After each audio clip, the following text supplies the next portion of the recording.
દર્શક મિત્રો નમસ્કાર, પાટી ટીવીમાં આપનું સ્વાગત છે। આજે સાંજે 5:15 વાગ્યે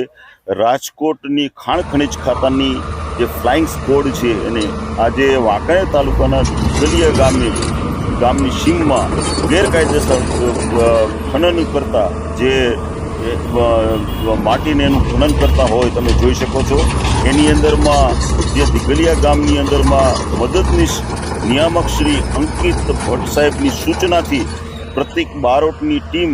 આજે ત્યાં દરોડો પાડ્યા છે અને એની અંદરમાં એક હિટાચી અને એક ડમ્પરને બંને મળીને 1 કરોડ ને 10 લાખનો મુદ્દામાલ કબજે કરવામાં આવ્યો છે અને એને જે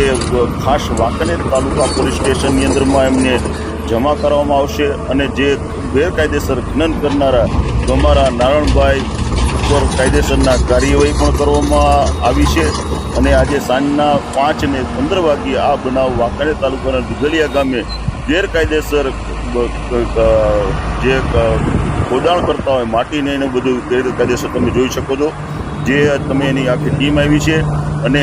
મદદનીશ નિયામક શ્રી અંકિત ભટ્ટ સાહેબની સૂચનાથી આ રેડ પાડવામાં આવી છે અને જે આજે બંનેને જે હિટાચી અને ડમ્પરને બંનેને જે આજે લેવામાં આવ્યું છે અને વાંકાનેર તાલુકા પોલીસ સ્ટેશનની અંદરમાં બંનેને જમા કરવામાં આવ્યું છે। એટલે આ જે વાંકાનેર તાલુકાની અંદરમાં જે બિનકાયદેસર જે માટીનું જે ચાલી રહ્યું છે કે આવા જે બધાય જે છે જે બધાય એમને ખરેખર ચેતી જવાની જરૂર છે, કારણ કે અત્યારે સતત આના પહેલાં થોડા દિવસ પહેલાં પણ આ રીતે રેડ પાડી હતી, એટલે આ રીતે કામગીરી અત્યારે ચાલુ જ છે।